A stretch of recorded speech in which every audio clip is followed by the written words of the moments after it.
Good afternoon, everyone, and welcome to our 2023 Change Chemistry Startup Network Cohort Speed Scouting event. For those of you who were at our Change Chemistry Roundtable in November at Millport Sigma, you may have met or heard some of these companies, but we wanted to continue the discussion and expand it to a broader range of our Change Chemistry members. I'm Joel Tickner, the Executive Director of Change Chemistry. As you all know, the Startup Network is really a really critical part of our organization. Our larger strategics are looking for solutions to solve some of their most pressing technology needs.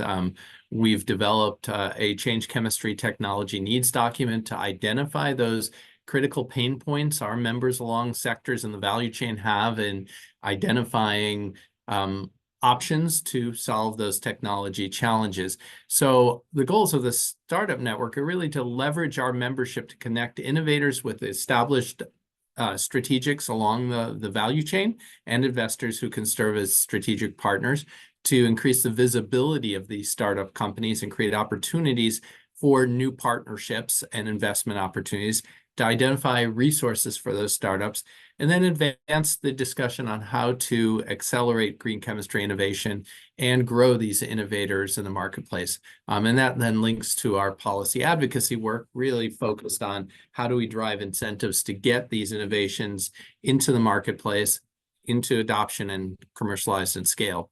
Next slide, please.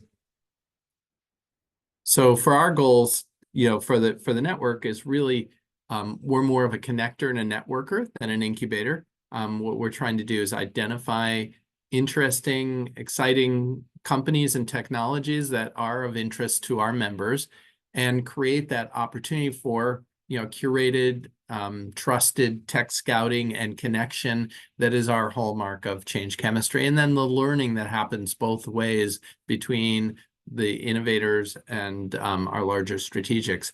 So today's event is going to be facilitated overall by our program director, Jenny McKellar, who will go through the process for today's event. And we look forward to engaging all of you and obviously expanding the Startup Network as we have over the years. So Jenny, to you, and welcome and thank you everyone for joining us today. Thanks, Joel, and thanks everyone for being here. We're so excited for you all to get to meet these really innovative and exciting startup companies. So for our agenda today, we have asked each of the companies to respond to the 3 questions you see listed here.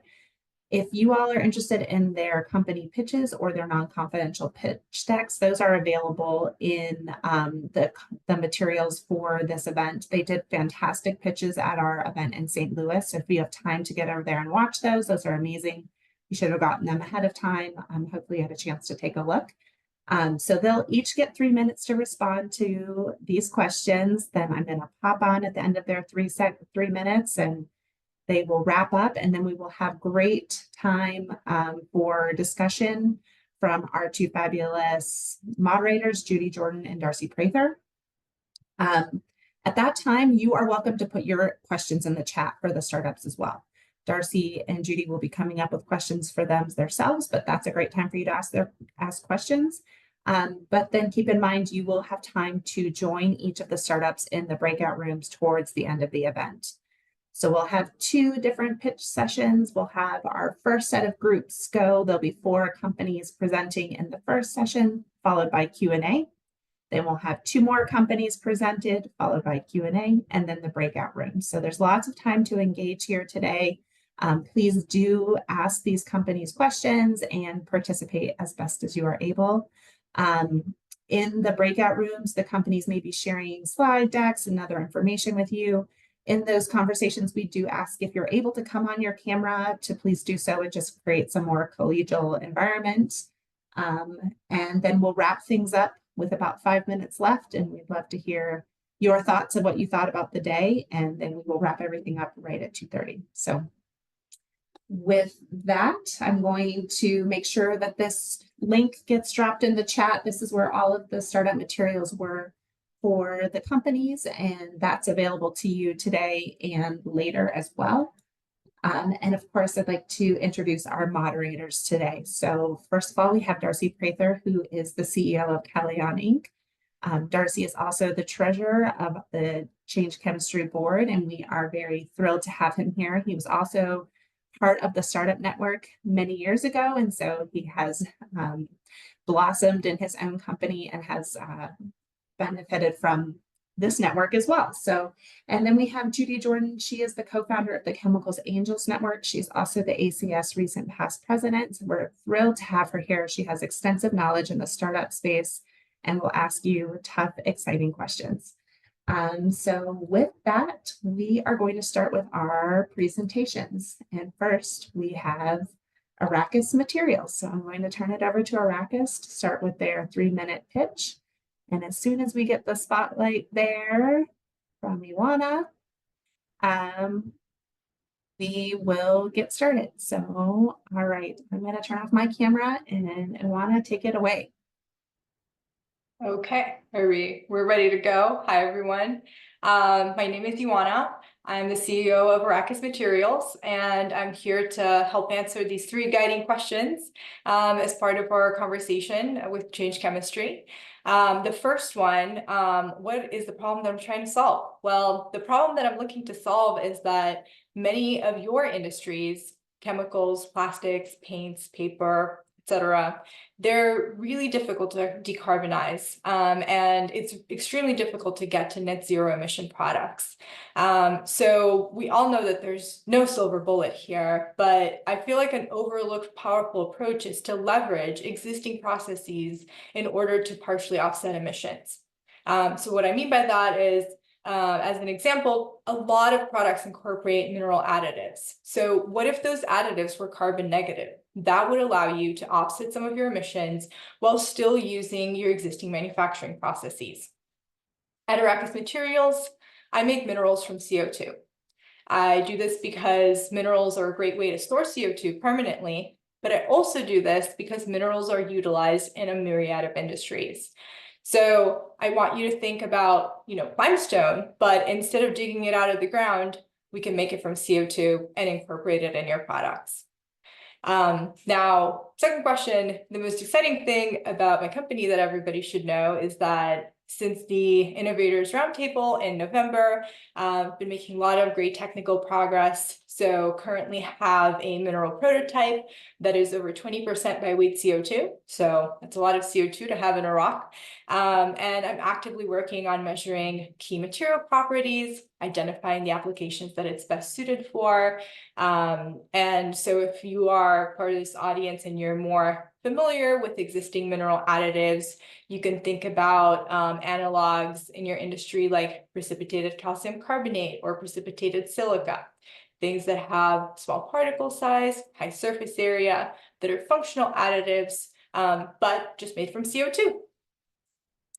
Now, last but definitely not least, what am I looking for from this community? Well, a couple of things. The first is definitely the understanding that using carbon negative mineral additives does not mean compromising anything about your performance. My goal is to provide the same mineral additives that you know and love, but just made from CO2. The second thing, help me help you. I'm looking for early adopters, partners, customers, to have a conversation and understand where are places where you are A, already incorporating traditional mineral additives, and B, having a really hard time decarbonizing those products. I really like to help, and I want to identify where I can add the most value to your business. Thank you.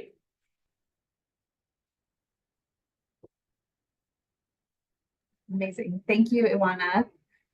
Next up, and you were right on time. That's amazing.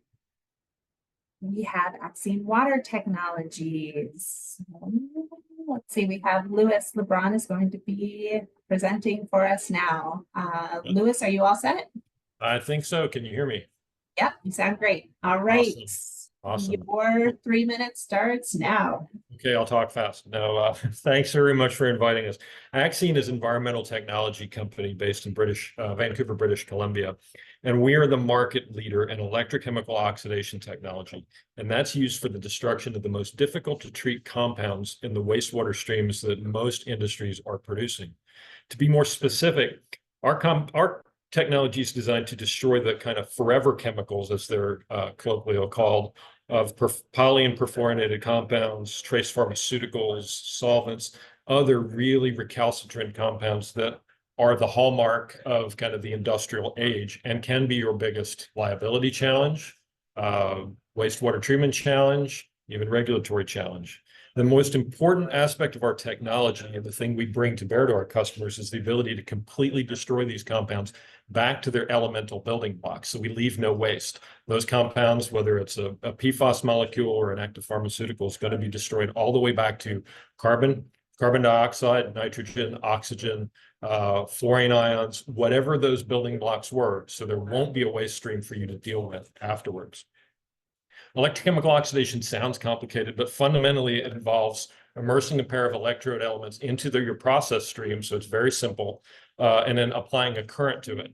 And our unique value proposition is we're the only company that's been able to successfully employ multiple different kinds of materials in a single reactor, which allows us to apply to a vast majority of compounds, and also makes us extremely efficient. We can tailor the reactivity and efficiency of our system to the very specific needs of your process. We couple that with the know-how and experience and advanced machine learning algorithm that continuously monitors the process in real time, so that we can also ensure that you're achieving your goals, your regulatory limits, and minimizing your energy. With 7 years of real runtime experience with Fortune 100 companies across the United States, typically in 5-year service contracts. To date, we have a 100% renewal rate. And in fact, most of those facilities are currently approaching us because our system has allowed them to expand their manufacturing capability at each site. For simplicity, I told you we typically do this as a service model. So we will deliver a system so there's no capital outlay required from your business. We will take care of the whole process, and it will be billed on a monthly or quarterly basis. We can also do a hybrid approach where some industries require us to sell a piece of capital equipment, and then we'll provide the service to guarantee the performance. And our interest here is pretty self-explanatory. We are looking for customers and partners to attempt to use our technology at your site. Let's try it, see if it's an applicable application, if it's cost effective, and then move forward with piloting demonstrations all the way through execution and delivery of the full scale work. So with that, I'm done. And if you have any questions, I'll be happy to answer them in the breakout session. Thanks, Louis. All right, next we have IS Renewables, and today we have Joe McGrail who will be presenting for IS. Joe, are you all set? You're on mute. There we go. All right. There we go. Joe McGrail, IS Renewables CEO. The problem we're trying to solve, I think, I thought that was sort of a trick question. The obvious answer is reduction of our carbon footprint. Overall, that's what we're all trying to strive for. 2/3 of Fortune 500 companies have committed to carbon reduction, targeting zero by 2050 or earlier. However, I think the focus has been more on renewable fuels and packaging, recycled plastics, and things of that nature. And I think the next step is taking it to the ingredients within formulations. When you look at a barrel of oil, there's 12 or 15% of that barrel of oil that is going to petrochemicals. And I think the stigma around renewable and green chemistries are that they are more expensive. And our solution to that grand challenge is IS has a carbon reducing biorenewable replacement for one of the world's most widely used petro-based solvents. It's called propylene glycol. There's 4 billion pounds that are produced globally. The efficiency of our technology allows us to provide this replacement while meeting the existing petro market price. And I believe that this provides an easy transition for our customers, and it carries through to their eventual end use customers while not having to absorb higher costs that could slow that transition to this carbonless future that we are all striving for. What is the exciting thing about your company? Whenever you want to know, there's a lot of exciting things, but I think first and foremost, I can't say it enough. We've been approached by so many numerous potential customers that are telling us that our ability to reduce their carbon footprint at the same price is paramount to achieving their carbon emissions. Additionally, we reduce carbon emissions by 78 to 94%, 78% just by changing the feedstock from petrochemical or petroleum-based to a renewable, sustainable glycerin. And we do that and we achieve 78% reduction. As we evolve and we're going to institute renewable natural gas and green hydrogen, we can increase that reduction to 94%. And the market is so vast that there is a market within the market in the aviation industry. And the aviation industry, I think, is the most scrutinized as far as carbon reform. And we could take this bio-PG into aircraft de-icing fluids, and we can convert that entire market. It's a no-brainer decision for them. When they are faced with either buying a petro-based de-icing fluid or a bio-based de-icing fluid at the same price, it is a no-brainer decision. What are we looking for from this community? Other than money, like all startups, we are looking for money and participation from strategics, such as folks in the audience today that could provide some form of investment, a financeable take or pay. And we're even looking at licensing the technology to pass on our significant, efficient economics so that they can decrease their cost long term. But what we're also looking for is, as Joel had said earlier on, increase our visibility. We want your help in getting us to that decision maker, whether it's in the C-suite, whoever's making that decision to partner with us. We need to get this opportunity, if there is of interest, up to that level, because we know that we are ready to go commercial. And if we can get the help of a group such as the strategics that are in this audience that could help us bridge this technology, in return, we can give so many benefits: attractive bio-PG supply, security of supply, meeting your carbon emissions goals. So we're excited about this and looking forward to the breakout rooms and having further discussions. Thank you. Thank you, Joe. Appreciate it. All right. Next up, we have Alex here with Cascade Biocatalysts. Hi. Hey, everyone. Thanks for your time today. My name is Alex Rose, and I'm CEO and co-founder of Cascade Biocatalysts. And we're trying to change chemistry by making biology, specifically enzymes, easier to use in industrial processes. And we're able to do that thanks to the invention by my co-founder, our patent pending body armor for enzymes that we've already applied to 17 different enzymes across a wide range of classes. And why do we care about stabilizing enzymes? Well, I think we can all appreciate that, a lot of great chemical companies in this room, but the world's greatest, probably nature.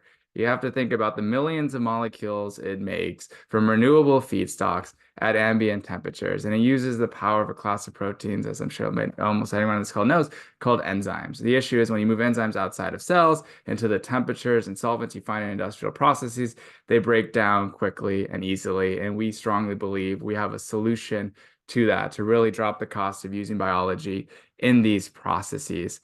And you're already getting started shipping product to customers, stabilizing single enzymatic steps.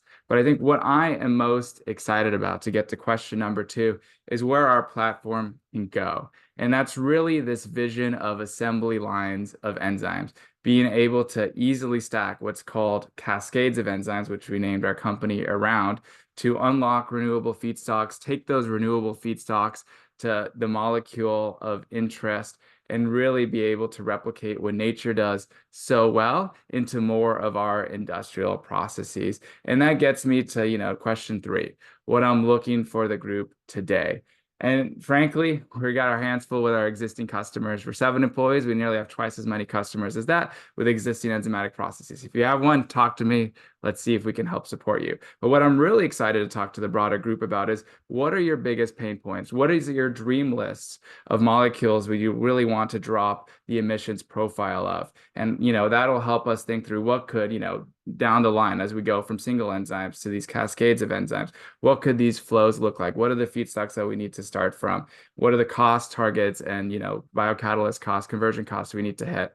So just want to get a better sense of, what are the biggest pain points? What's your wish list ultimately? Because we're a 1-year-old startup, but we have big visions to help the broader set here make any molecule through biology. So thank you for your time and attention, and look forward to continuing the conversation.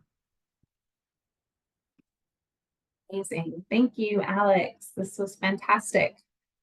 All right, we are going to move into our first set of Q&A. We'll have about 15 minutes here, and Darcy's going to be our primary moderator for this section. So if you do have a question for any of the companies, make sure to drop them in the chat. But Darcy will kick us off with questions, and Judy will join in as she can. Can we ask our startups to join us on camera?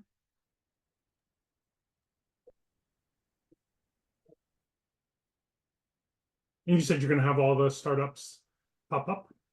There we go. So with Iona, if we could start with you, I'll just ask everyone a starter question. You talked about the impact of your molecules and replacing those items. Can you give us a sense of the magnitude of the impact?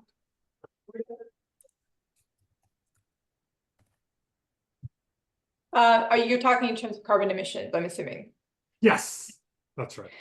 Yeah, absolutely. I mean, as with the difference between CO2 utilization and CO2 storage, we are talking megatons of CO2 that we could store within these types of minerals and embed them in our everyday life. So we could think about, paints and coatings, paint on your walls. We could think about plastics and durable goods.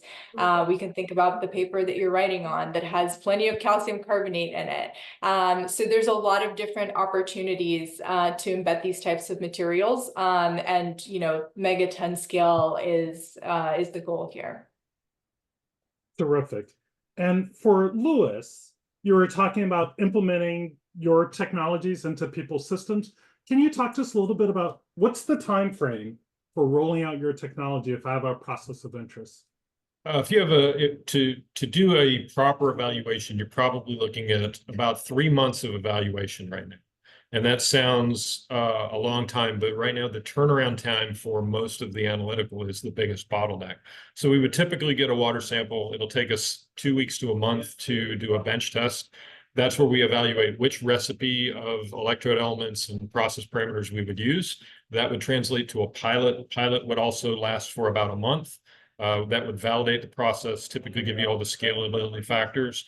And then, like any piece of capital equipment, these kinds of projects, you're looking at anywhere between 16 and 24 weeks to deliver a full-scale system. So it's totally doable within the scope of 6 months to a year, but that's a pretty good range of time to go from, hey, will this work, to turn it on and make it work for me.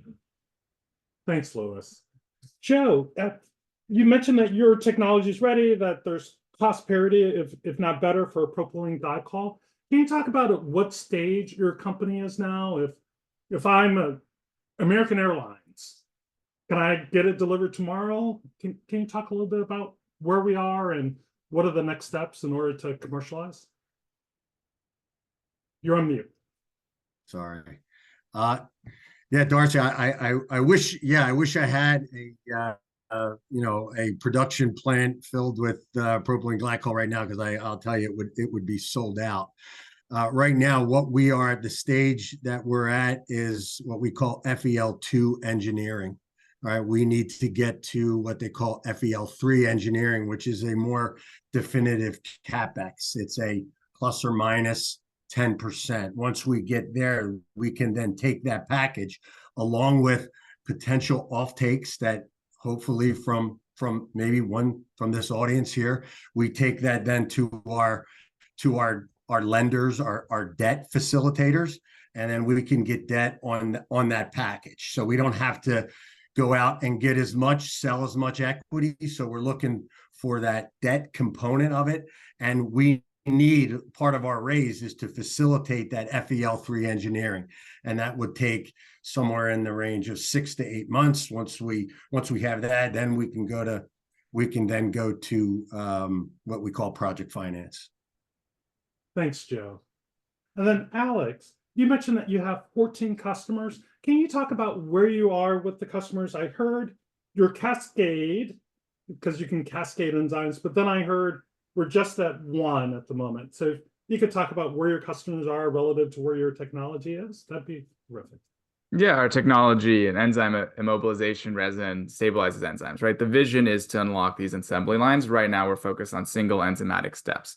And that's what our customers are doing, anywhere from breaking down plastics with enzymes to making specialty chemicals, fragrances, automobile oils with an enzymatic step, to food processing, to sugar alternatives. There's a broad range. And, frankly, as an early company, we're still on the lab scale, right? Where we're making and synthesizing. And I answered a question on the chat. It's like grams up to a kilogram, send this sample, the customer works with this. And now we're beginning to go, make 10 kilograms, 100 kilograms, but we're trying to be that advanced manufacturing company. And with any company, we experience is the challenge of scaling novel technology. And that's our single biggest priority for this year. Thank you so much. Now, I saw that some of you are already scanning the chat for some of the questions. Iona, I think you were answering one. Could you share with us what the question was and what the answer is? That'd be terrific. Sure, yeah. The question here, or engaging in chat, was how critical is the CO2 purity, and if I'm envisioning being able to use flue gas. And that's a really important piece of the puzzle that we didn't address in the little 3-minute window. But yes, the technology is not, moisture, oxygen sensitive. That was in a past life of chemistry that I've done. And so the goal is to be able to use flue gas at scale. So I'm keeping development to using ambient pressure, which is absolutely a differentiator from all of the academic publications on the topic, which use really high pressure. And that is prohibitive, both from an energy intensity standpoint, but also from a CapEx standpoint at scale. Thank you. Axim, I believe Lewis, I believe there's a question for you. Could you share again the question? And there are a couple in them, and every time I try to respond to one, there's a pop-up that goes right over where I'm typing, so I apologize for the delays. The first one we got was, are we suitable for municipal applications? Possibly, but there's a bigger answer there. We currently aren't targeting the municipal market due to the scale of the situation, the problems there.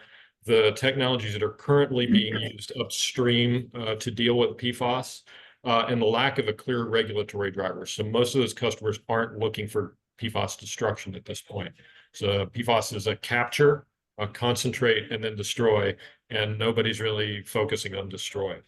Could it be used? Absolutely, but it would have to be integrated into a much larger process. And right now there's just not a clear driver for that. And then if you don't mind, I'll answer the second one, which was what happens to the fluorine ions when we destroy PFAS? And we keep those in solution. So when you destroy the compound, everything will go to a gas or an ion in solution. And the way you prevent hydrofluoric acid formation is just through simple pH control in the process. So it's actually very, very simple. And I see Darcy, would you mind if I asked a question to each one please. of the groups? I'm going to ask you all the same question. You're all very excited about your technology, and you all have traction of some sort. But unless you really understand, if you ever really scaled lots of stuff in very large volumes, very, very big companies, you have to understand what you're going to focus on. There are lots of minerals out there, lots of uses for calcium carbonate. When I ran R&D for Henkel, we were the world's #1 maker of calcium carbonate. I know a little bit about a few of these things. I'm going to ask each and every one of you the same question. If you don't focus, you're going to fail. Have you done a really good market? You're not in industries. You're in market. You look at the nomenclature is there are industries, there are super sectors, there are sectors, but you're in markets. And you have to decide which market and market segments you're going to go into. So here's my question. What is your key beachhead market? What data do you have to validate that is your key beachhead market?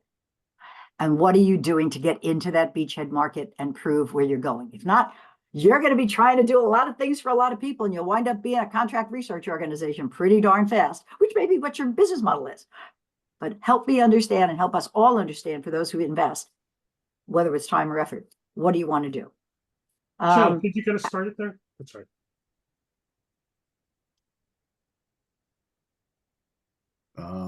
Where am I at? You want me to start, Joe? All right.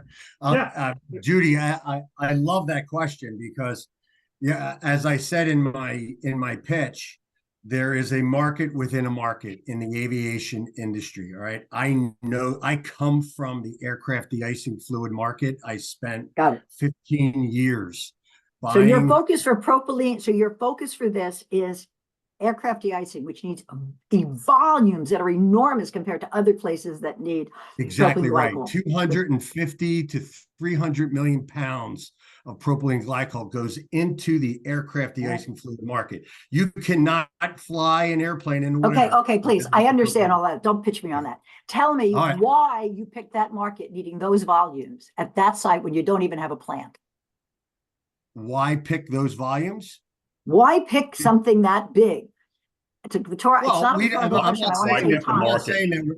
I'm not saying that we're gonna go in and build 300 million pounds, but we are going. There is a market for us to go into. Okay. All right. Joe, what I want to do is also we're going to go downstream. We're going to develop our own de-icing fluid product as well.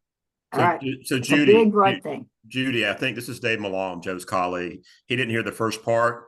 Joe previously, you might not be able to see my picture, but Joe previously built and ran the largest airplane de-icing company in America before it sold to Clariant.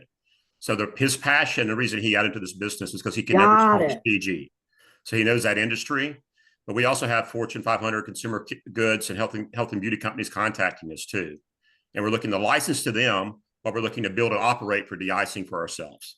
Hope that Got it. That is now very clear, because starting small and being able to scale with purity means everything. If not, you're going to be in some trouble. But Joe, congratulations for what you did do. Iona, can I ask you for Arrakis? Where are you focusing?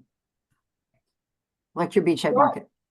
Yeah, absolutely. So for context, I'm probably the earliest stage company here, pre-institutional investment. And that's a big reason why I'm here, because I don't yet have a clear beachhead market. Well, you need focus more than anything else. So tell me what you're focusing on. This is what I'm searching for.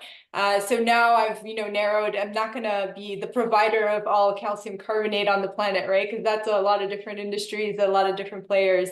Really, my focus is more in performance functional additives. So small particle size, high surface area. Specifically, what markets are you going into? You're pushing technology again.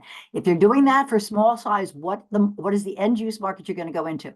Is it cosmetics? Is it additives for cosmetics? What are you looking to do? If you don't have an answer, I would urge you to figure it out.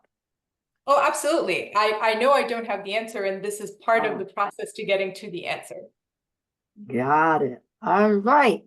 Cascade, could you help us? What's your game plan? Yeah, lots of enzymes out there, a lot of biocatalysts to make.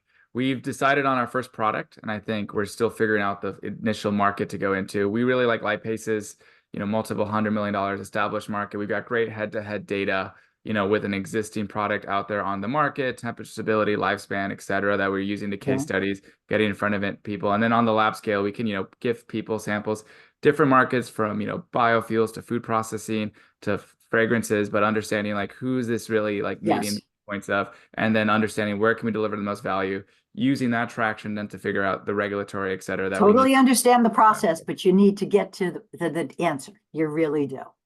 Because if not, you risk becoming a CRO really fast, because people are going to love you and throw stuff at you and you're going to have to figure it out. I would urge you to figure out that traction. I really would. And Louis, I'm going last for you because I think you know the answer. I already know you do. So go right ahead. Well, you asked 3 questions to be fair, but so easily. So we have beachhead applications. The 2 that are the easiest to grasp. Active pharmaceuticals, that's its own industry. So active pharmaceutical agents are passing through most of the wastewater plants. Most of these companies are looking to reduce their long-term liability and environmental footprint. Secondarily, PFAS, the destruction of PFAS, is a little bit broader, but the segments there are primarily the finishing industry. So metal plating, metal finishing, any kind of coating uses typically PFAS. Semiconductors is another big one that we're focused on, the photo etch process, and then some secondary industries where we get a little traction, including the manufacturers of the company. You know as well as I do, you have the technology, but that's a lot of sales that you got to go through. So focusing on those beachhead markets for each of you and focusing on the key beachhead customers in those markets that can give you the most traction quickly with the smallest volume. Of course, that's tricky, but doing that real business case development is really big. Sorry for being a pest. That's what I do best. Thank you. Thanks, Judy. So I will say, as Darcy, I we're gonna wrap up in been 2 on the minutes. other side and in your seat, Judy's voice is gold. She has her style, but if you choose to listen, you will be rewarded in listening. Yeah, that's why we're here. Thank you, Darcy. So, Jenny, is this a good point to stop, or do we have a couple more minutes for folks? We can do like 2 more minutes. Okay, so I think where we left off, I think Alex, you had a few questions that came through the chat. So I was wondering if you could just highlight that for folks again, repeat the question, and then help us understand your answer. Yeah, I think I saw 3, and apologies if I missed any. So if you could just get to one of them, that's great. Ultimately, you know, the first question was around how much enzyme engineering is required ultimately to, you know, use our system. But actually what we do is we engineer the resins that you attach enzymes onto, and that allows us to have a broad flexibility of what enzymes that we can work with, right? And I think, you know, the second question I didn't get to in the chat actually was what sort of, you know, drop in performance that you see with immobilization. And I think the drop of performance comes from putting an enzyme onto this solid surface. Sometimes you can see a slight drop in activity. These are things that we are able to engineer around and have examples where actually you can improve activity of soluble enzymes. So sometimes we do see a drop in activity specifically. And then ultimately, you know, the next question really comes around to what we worked with. And I think I listed a few different enzymes in the chat. I recommend you go to there. And then finally, as I mentioned time and time again, really our big focus and priority is going from making stuff at a lab bench to being able to scale up our processes and becoming an advanced manufacturing company ourselves, trying to be this best-in-class biocatalyst company that'll present its own set of challenges. Thanks, Alex. And I think, Joe, I think everyone has had an opportunity. I think, Joe, there was one question to you about scaling up. Yeah, as far as the glycerin supply to scale up, I can tell you that the glycerin market is over 13 billion pounds globally. Glycerin comes to anytime you split a fat, so it's in biodiesel production. When you make 1 gallon of biodiesel, you're making approximately 1 pound of crude glycerin. When soap manufacturing, again, any kind of fat splitting. Our first plant is 75 million pounds. We need a very tiny portion of that 13 billion pounds, 129 million pounds approximately. But what is exciting for us is that we know that there is over 550 million pounds of this crude glycerin that is just being disposed of as a waste stream. It's just being discarded. We can take that 550 million pounds and convert that to 300 million pounds. So the scalability is there. And as Judy had mentioned, you know, as far as the aircraft de-icing fluid, that market alone is 300 million pounds. So just from that waste stream alone in the US, we can meet the requirement for that aircraft de-icing market. So, and Joe, just the purity of that waste stream is not problematic as you envision your process? We can take a variety of different streams: veg-based, tallow-based, animal fats, French fry fats. We can take. We have a front-end purification system that will clean that. Will get rid of what they call MONG, matters organic non-glycerin, right? The methanol, salts, and other, you know, bad actor materials, and then we take that crude glycerin onto our you know, through the catalytic process to propylene glycol. Thanks, Joe. Thank you all for sharing your stories and your companies. And we're just so excited and thinking about where will we see you next year and 5 years down the road, because each of you can have tremendous impact in changing chemistry. Awesome. Thanks, Darcy. We are going to jump into our next set of startups. And I did see David Skavinsky in here. So David, I think you are up first from FiberX. Are you ready to go? You're on mute.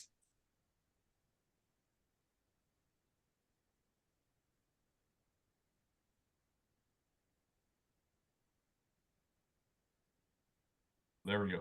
Didn't want to unmute. All right, your 3 minutes starts now. Go ahead, please. Great. Thank you. The world uses 12% of its total oil on an annual basis as a feedstock for the chemicals and chemical materials industry. Our company, FiberX, is using the world's largest agricultural waste product, corn stover, from farms currently in Indiana. And we take that and we are using that corn stover as a replacement feedstock that will either reduce or replace the use of oil in the chemicals industry. Our exciting thing that we're doing right now is that we have successfully harvested this fall 3.4 million pounds of corn stover and have that in storage. And we have a processing plant in Maryville, Indiana, where we have successfully taken a 1,000-pound bale and turned it into microfibers. And we use that as the feedstock. And we've created now our first line of products. We have displaced 50% of native polypropylene and native polyethylene in both high melt and low melt plastics as biocomposite plastics. And we have those available for customers for testing.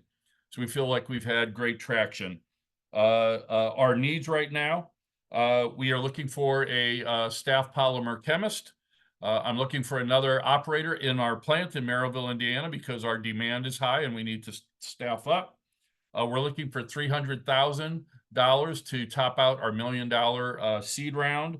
And we continue to look for customers. Our target customers are those that make durable plastic products, such as outdoor furniture and things of that sort. And so we're looking for customers that do use injection molding to make their products and would buy our pellets of biocomposite plastic.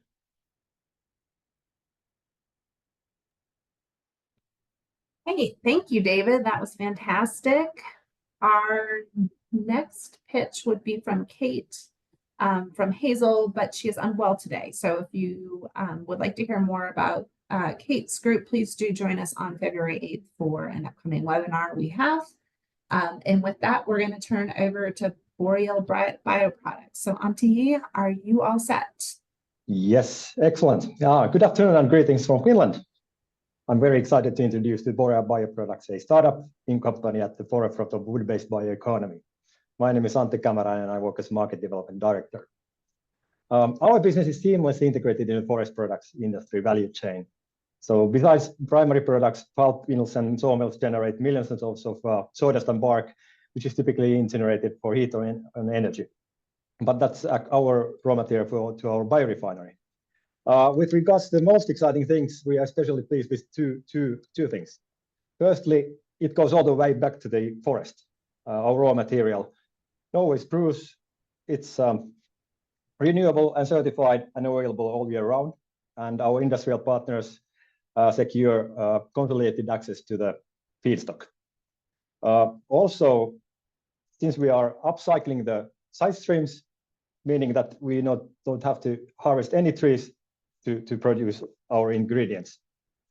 The second thing is actually our mud extraction process, which is based on pressurized hot water. So it's zero waste and pure water chemistry without chemical solvents. Our expertise is in the extraction process, and the application development is done together with our industrial partners. Our story resonates very well with the market needs, which are typically related to avoiding or reducing dependency of fossil materials. So these are the problems that we are trying to solve. Our multifunctional and upcycled biopolymers can contribute to the increased bio-based content or even substitution of fossil and synthetic ingredients in various industrial applications, such as coatings, binders, adhesives, resins, paints, cosmetics, personal care, detergents, additives, and biocomposites. From technology point of view, we have operated a pilot plant since 2021 and TRL level 7. The process is robust and able to produce material for sampling purposes. And we focus on commercial scale, first of a kind plant to be integrated one of the largest sawmills in Finland and plan to be up and running in 2026. So our target for 2024 is to validate as many application-specific proof of concepts as possible, followed then by technical and commercial feasibility studies, leading to commercial commitment agreements, including letter of intents, joint development agreements, or offtake agreements. And what we hope from this community is that it can help us in our mission. So our need is very simple. We seek partners down the value chain for application development and for market validation. In short, to find the best product and market fits. And with that, I thank you for the attention, and please join us in our mission to bring the ingredients of the future from the residues of today. Thank you. Fabulous. Thank you, Antti. And last but not least, we have Charlie Silver from Ruby Bio. Charlie, are you set? Yes, and thank you for the opportunity to join here today. Charlie, CEO of Ruby Bio, and I'm delighted to join in with Change Chemistry here for the first time. My co-founder and I have spent a long career of commercializing biotechnology products and building companies in this space. We have appreciated, as probably so many on the line have as well, that the surfactant space, as we know it, really has seen very little innovation in fundamental platform and manufacturing, and certainly in the products that are sold into this market in terms of the backbone and high volume side of this market. We know that the market is reaching for palm-free, more sustainable products especially, and non-ethoxylated chemistry, as these are now being regulated out of existence, and there's really been very little to fit the bill up until now. For that reason, we've built a platform that takes proprietary yeast, converts a sugar-only feedstock. There's no oil that feeds this, and that's the sustainability piece of it. Converts it over into a whole range of surfactants. It's a tunable platform within the yeast that delivers performance really all up and down the HLB scale, which is how we characterize surfactants. It's a non-ethoxylated chemistry, palm-free, very sustainable based on the feedstock. We can work with corn source, and we also have capability for repurposed and circular waste streams. That's the reason we built the platform. The product that we've launched already starts with an emulsifier portfolio. So it's a non-ionic emulsifier, very competitive in terms of cost points for everything that we sell. The second product that we're just now starting to bring out of R&D is a solubilizer. This has applications all over the market in solubilizing fragrances. If you're used to using the PEGs or the polysorbates, for instance, these are kind of the standard workhorses of your solubilizers. We provide much better performance than those, cost competitive, and again, it is palm-free and non-ethoxylated, which is what the market's been reaching for. Detergency and cleaning capability as well, which is how we bring the market into the future with these very high-performing surfactants.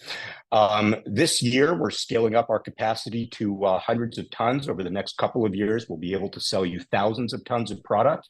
Over time, indeed later this year as well, you'll see us launching products that have foaming, non-foaming, non-ionic, anionic, really all up and down the performance requirements of where the backbone of the surfactant industry plays.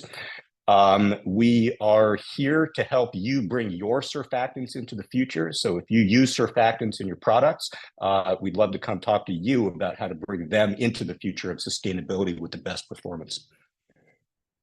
Great. Thank you so much, Charlie, and thank you all for staying right on time. And with that, I'm going to turn it over to Judy for about just under 15 minutes of Q&A before we move into the breakouts. Thanks, Judy. Hey, thank you so very much. We'll wait till we get everybody on screen. Great. Obviously the game plan, you already see that you all, so I'm very fortunate. I don't have to moderate what's in the chat. You can moderate it for your own. So I'm happy about that one. So the way I'm going to do it is I'm going to ask each of you a question, then I'm going to ask Darcy if he would like to ask each one of you a question, and then we can just kind of open it up to any of the ones in the chat you would like to particularly address. Does that seem okay to everybody? Great. So first of all, all three of you got really amazing ideas and really great starting traction. Some of you have great experience in the background as well, so you're not all novices. I got it. So I'm still going to ask the same set of questions, because one of the things it's always easy to get hung up on as a startup, you have all these big dreams. You know all the right answers, but you get all the big dreams and they can push you a little further than you want them to, a little faster. So I'm going to start with Boreal, please. So you have a really interesting broad base of products. And even in the slide presentation that I saw, it's really big. What are you using and what have you done to focus in on what is going to be your beachhead product for what beachhead market, and why have you selected it? Excellent question. Starting from from the partners, we have approached market leaders firstly, and to discuss, I think, and sending samples to them for testing. But market leaders in which product area, from adhesives to this to that? Starting, it's okay. Two kind of spearheads, meaning cosmetics, functional cosmetics, functional industrial chemicals.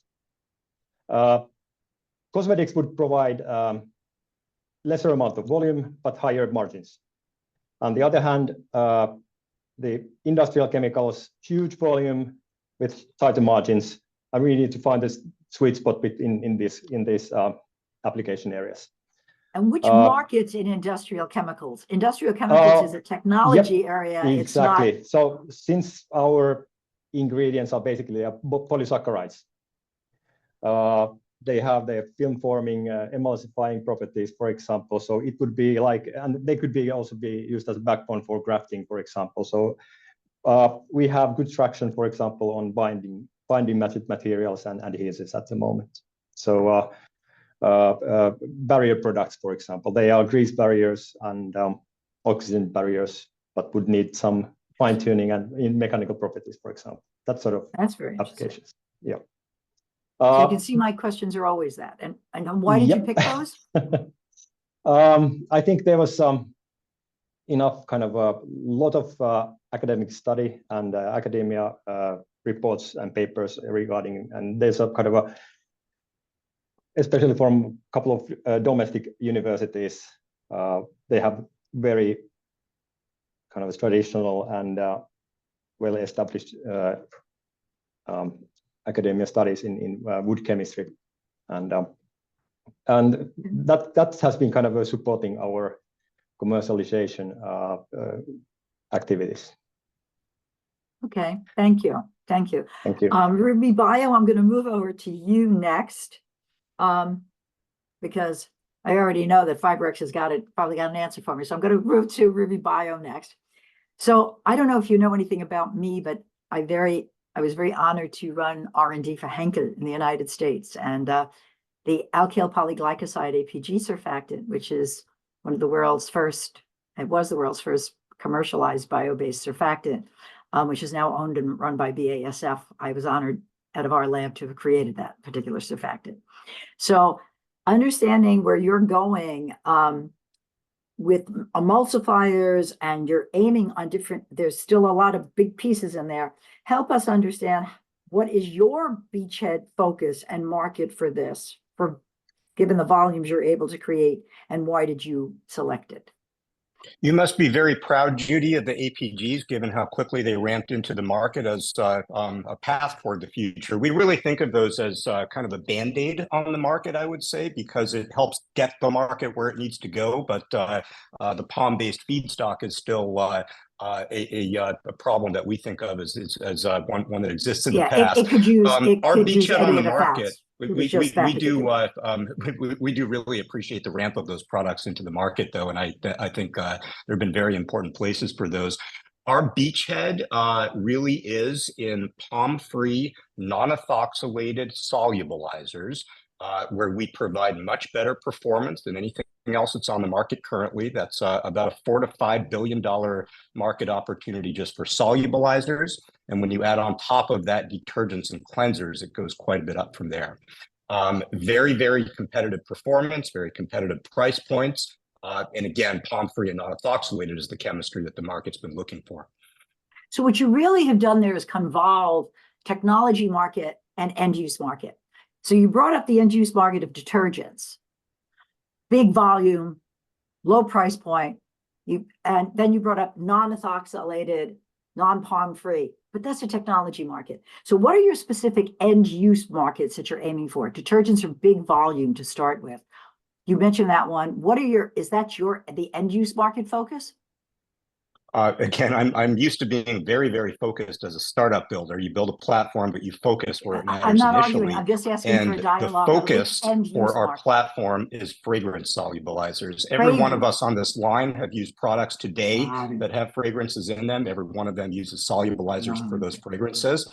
We replace those chemistries with palm-free and non-ethoxylated. Thank you. Now I understand. So you're looking for fragrance stabilizers. The end use market is fragrance. It's probably not, could be personal, but it's certainly household. All those things will fit perfectly for those types of emulsifiers. So you're looking at those market segments as your startup. Got it. Selling into those, correct. Yes, right. Selling into those markets as your startup. And last but not least, FiberX. How are you doing and who are you talking to? Is it do you have enough scale and volume to actually get to these guys who are making these big chairs and these big picnic tables? I'm sorry, you're muted.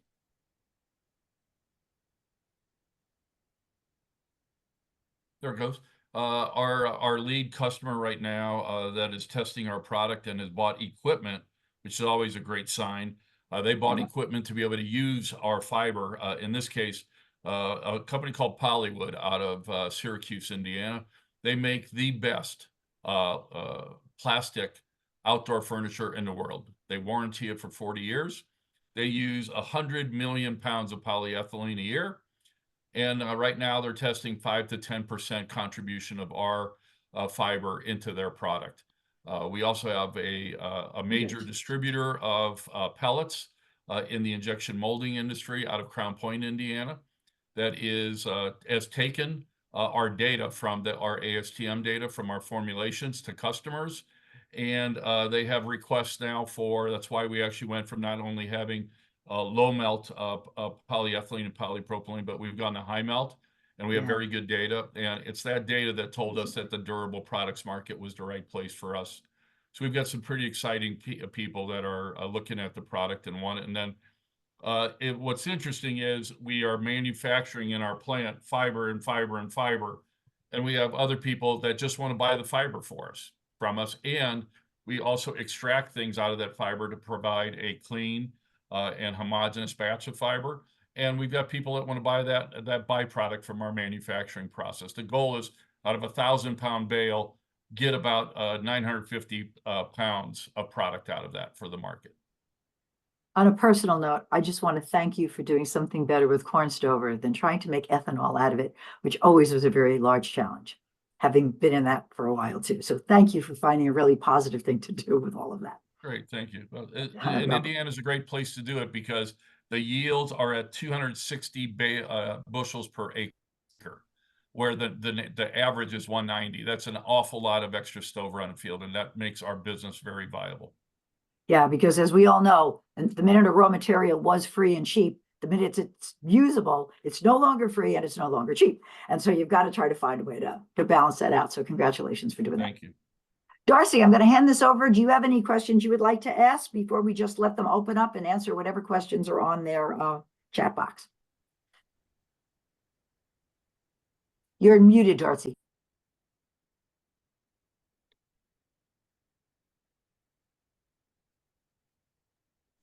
I'd love to hear from each of you.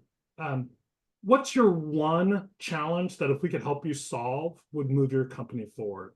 For some people, it's capital to build a plant. Sometimes it's building out your team. But for you, as you think about your business today, sometimes it's customer, what's the one big challenge that you'd like some help solving?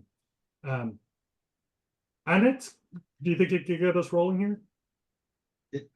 Yeah, maybe we can start. It's the slowness. It's painstaking slow to get the results from actually the time from first contact to the first initial results from the testings. It's taking so much time, 6 to 18 months easily. And because I think the industry they are not used to handle with the bio-based ingredients. I mean, the fossil-based ingredients has been there for centuries. Okay. And everything's built on that. So maybe the time is that's the most crucial thing to us, but it's seems to not to be that well, the prioritization is different in corporations. All right. Thank you. Charlie? We're looking for customers in the CPG space who are interested in palm-free and non-ethoxylated chemistry, and also partners who help with commercial scale-up. Thanks, Charlie. David? I'd say three things, if I may. Similarly, you always want more customers, so that I think is the case for all of us. But in addition, I need an additional plant operator. I've got a part-time person, and I do a lot of the work, and I need to get somebody in the plant full-time. And I also need a polymer chemist. Our business is one of creating multiple types of formulations, and we need a really qualified polymer chemist to help us target the right application based on our ASTM testing data and the product profile. Thanks. Judy? Judy, I think we should wrap this part and move into the breakouts to continue discussion. So yep, I was just about to do that. Give me a second to do that, okay? So first of all, thank you everybody very much for joining us and for answering all the questions and the hard questions. Two things I just wanted to mention to somebody. Chemical Angels Network is always there, and we do syndicate depending on what your stage is and where you are. And so, of course, if you're a good company and want to do that, I'm here as Chemical Angels, CAM. And a few other reasons. So if you're interested in that, I just wanted to make sure you know that. And number two, as Jenny mentioned, I am currently immediate past president of the American Chemical Society. So if you're looking to hire people of the type of people you are, David, there's always the wonders of Chemical and Engineering News and a few other places that you might want to advertise. And one of the things I will tell you is if you join the Chemical Angel Network's online site, you could just it's free. You can also post there, and we all try to help each other find people, and so that's always an opportunity. And you'd be very shocked how quickly the word gets out on LinkedIn and things like that. So happy to always repost job offerings for scientists. So thank you very much. And Jenny, I'll hand it back to you.